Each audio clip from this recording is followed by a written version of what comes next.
Notre motivation première d'avoir participé aux consultations nationales, c'était d'abord pour donner notre avis et notre inquiétude par rapport au changement climatique et aussi la situation alarmante dans laquelle est notre région et aussi dans notre zone en général.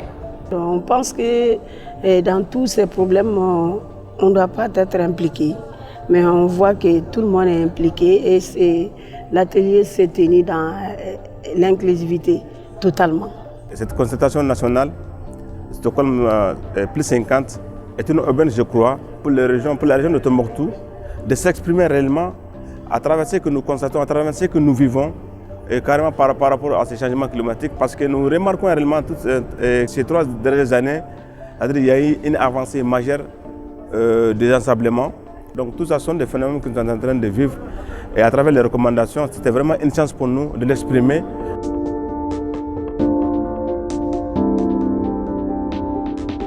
Pour montrer aux autres partenaires qui sont là, et l'handicap ne veut pas dire qu'on ne doit pas participer au développement d'un pays. Donc ça m'a fait beaucoup plaisir de participer à cet atelier. Depuis 2 jours, on s'est là à parler, à discuter et aussi pour s'entendre sur des méthodes standards qui peuvent nous sauver et aussi qui peuvent faire de nos économies des économies résilientes et aussi de nos villes des villes vertes. La participation des uns et des autres à travers l'ensemble des régions, parce que nous avons eu aussi vraiment à échanger avec des personnes qui ont quitté Kay, Menaka, Kidal.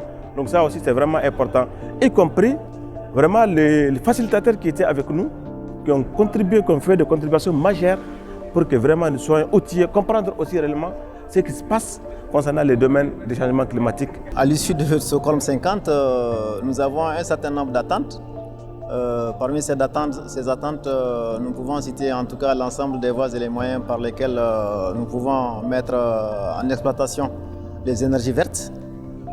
Également les différentes mesures qui nous permettront de, on va dire, de conserver nos ressources naturelles, les berges. Également des appuis par rapport à nos producteurs qui sont impactés par les aléas climatiques.